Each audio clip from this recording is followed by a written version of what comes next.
Hey yo. Hey yo, this is Thax coming at you with Thax Attacks. Hey, just want to give a shout out to Buddha Bellies and congratulations on the win on our last war. I want to give a special shout out to Asus and Musty, Bumblebee, Morden, and Sassy for taking one for the team and dropping low at the end to make sure that we got the stars that we needed to win that war.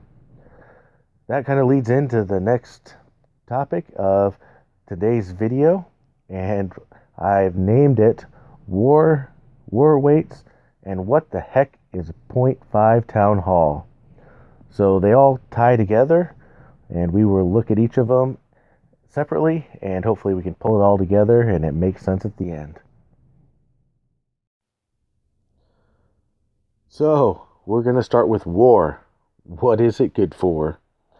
And I say absolutely everything. Well, except for maybe saving up on some elixir or dark elixir. But hey, it's a lot of fun. It's a great way to get gold, and it's a great way to interact with the clan and work with strategies and stuff like that. So it's really what our clan was really built around, and it's probably my favorite part of the entire game. So the question was, how do we get matched up with some of these clans that seem to be so much stronger than us and are so much better sometimes? Well, to answer that question, we have to look at how Supercell matches the clans up in the war. And it's kind of complex, but I think we can make it pretty easy. Okay, so first thing it does is when one of the leaders or co-leaders is ready to start a clan search, a war search, they will select who's in or out, and usually it's just who's opted in or out. And then if we have to add a person or take a person out here or there just to make the numbers in a group of 5, then we can do that. Then you click search. And what will happen is it goes into an algorithm, which is just a computer program, right? And what it does is it counts up our number of Town Hall 10s and 11s. Because at this point, Supercell counts them as the same because there are not a whole lot of max Town Hall 11s yet. So I think they will probably change that at some point. But as of right now, they count them as the same. Anyways, so they count out the number of Town Hall 10s, Town Hall 9s, 8s, 7s, 6s, etc., right? And then what it does is it calculates up your total war weight for your entire clan. So it goes through to number 1 and it calculates what your war weight is. Number 2, 3, on down the line. And we'll get into war weights in just a minute. That one can get kind of lengthy. But it comes up with the number of different town hall levels and then the war weight. And it finds one that is a clan that is similar in those numbers. Okay. So in this last war, our opponents had 9 Town Hall 10s. We brought with us 7 Town Hall 11s. So there was 2 more for them, but it's pretty close. Then if you look at the Town Hall 8s, we had, I think, 12, and they had 8, which actually evened out, and then we had about the same number of Town Hall 8s and 7s, etc. So in this war, we were actually pretty evened out. And then, of course, the war weight, which will be here in just a minute. So how do we, you don't want to say cheat the system, but how do we use that system to our advantage? Well, the obvious thing is you bring some lower villages with you, even if they're not active, because you can expect people above them to be able to get the stars for them. And we've seen that in some wars that we've been in where their bottom people didn't even have walls or anything, no defenses. So that's one way to, let's call it, work the system in your favor. So that's how the war algorithm works. And we will get into war weights here in just a second.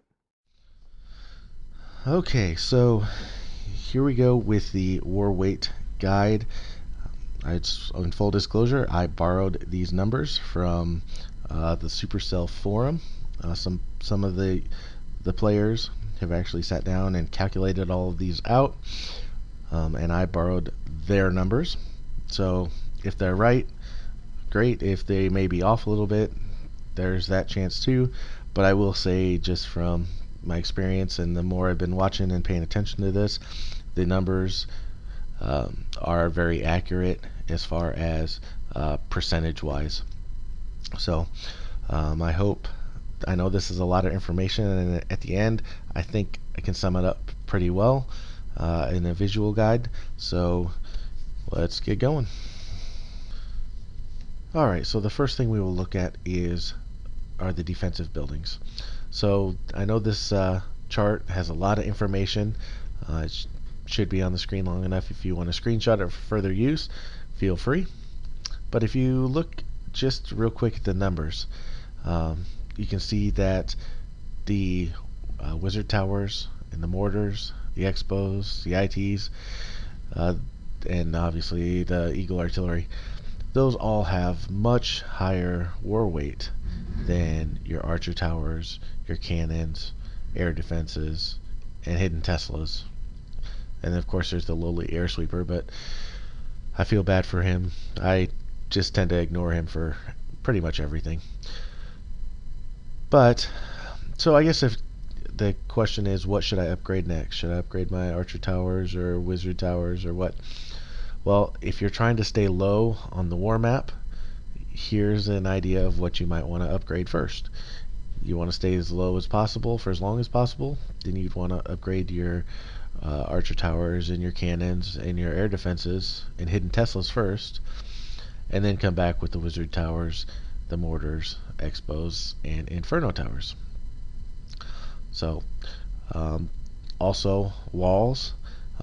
Each wall piece looks like it weighs 4.2 units. And there's 250 wall pieces at Town Hall 10 and 11, obviously. But so all in all, if your walls are totally maxed out, yeah, they're going to add a lot of wall weight or a lot of war weight.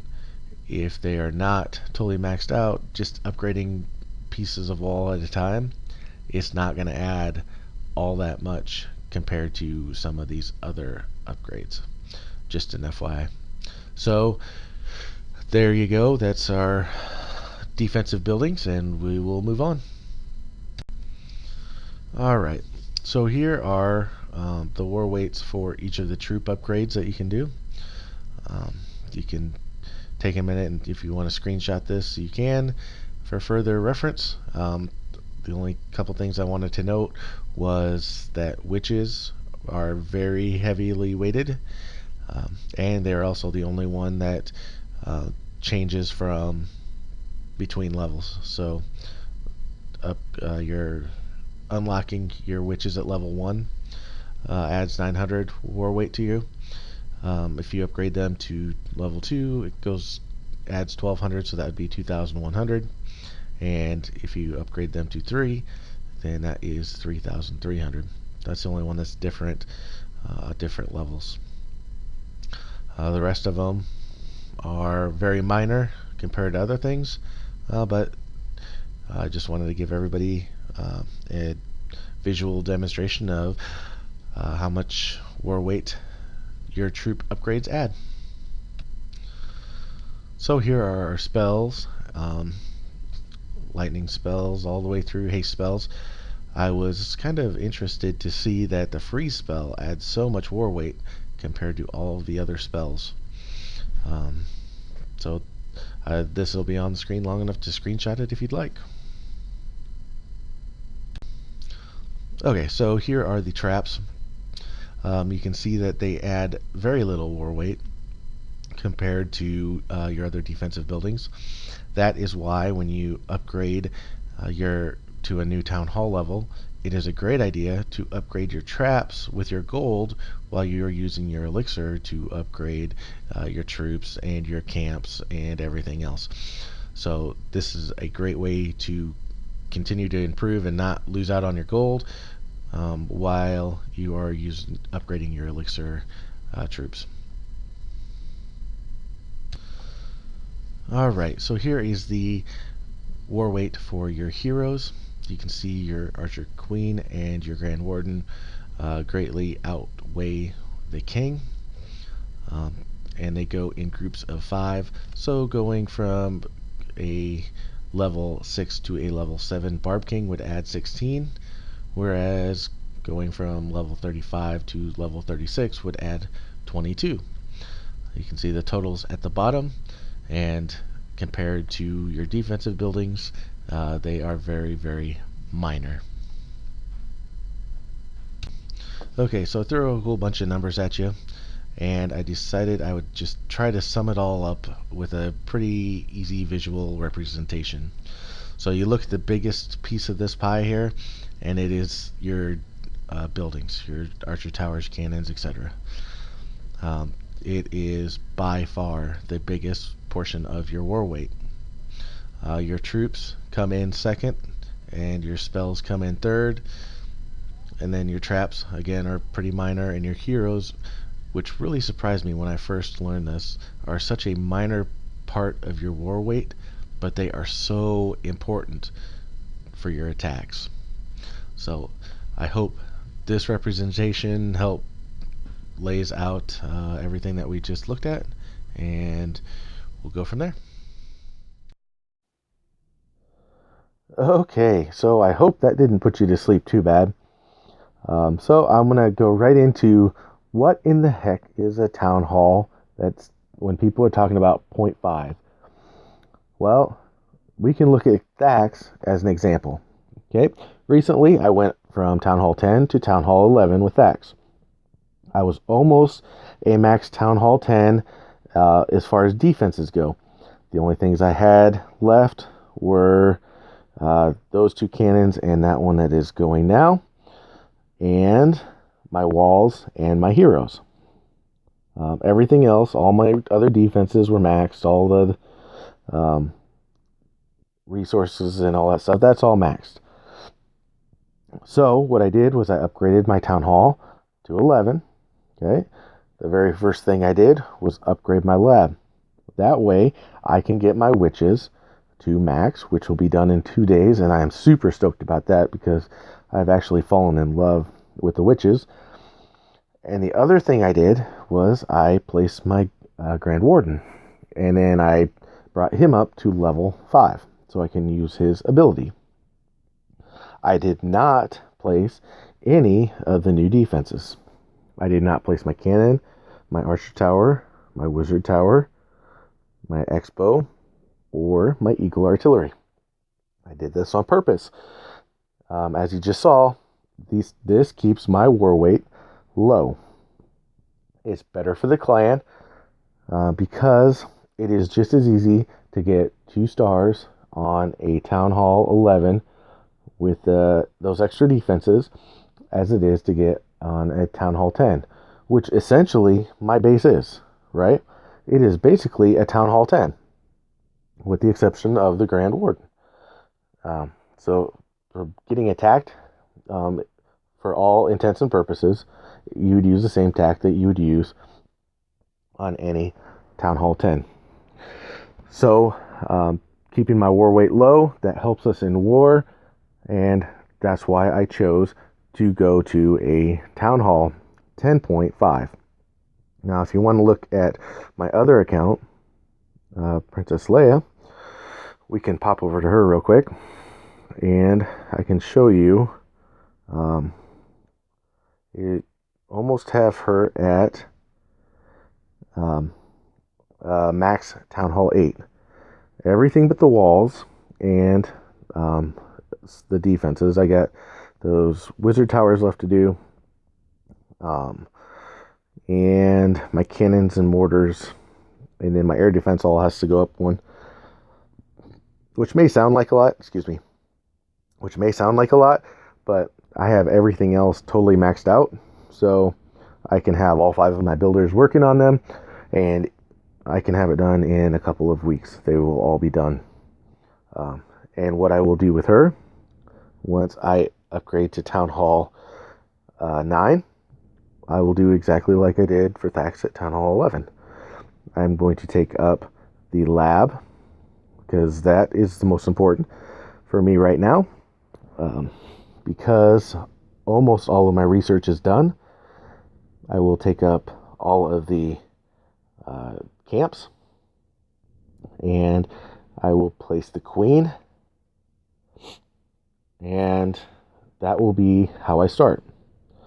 And my spell factory, I forgot that, because I get the jump spell and now the freeze spell at Town Hall 9. So I will get those unlocked.